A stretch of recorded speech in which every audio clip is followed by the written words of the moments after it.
બનાસ ડેરીની અંદર ઘાસચારા વિભાગમાંથી અમને 20 રૂપિયા કિલો આપી હતી અને બજારમાં લેવા તો 130 રૂપિયા છે જુવાર. 6 થી 7 ફૂટ જેટલી છે. પછી ઉનાળો ઘાસચારા માટે મેં વાવી હતી, એના પછી ચોમાસામાં ઘાસચારા માટે મેં પણ વાવી છે. પશુપાલનમાં બહુ સારું છે, ખાવા માટે મીઠી છે, દૂધ સારું આલે છે અને ફેટમાં પણ સારું રહે છે.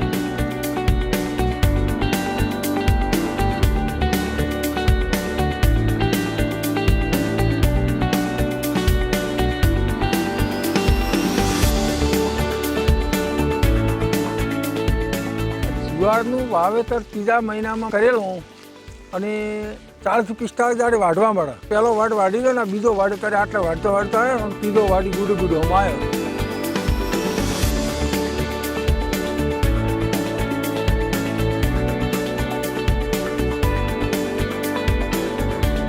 હું બનાસ ડેરી દ્વારા બધા ખેડૂતોને એમ કહેવા માગું છું કે તમે દરેક જુવાર, બાજરી, મકાઈ દરેક બનાસ ડેરીના ઘાસચારા વિભાગની અંદર કોન્ટેક્ટ કરજો ને બધો આપણે બિયારણને સસ્તા ભાવે બિયારણ મળે છે ત્યાં.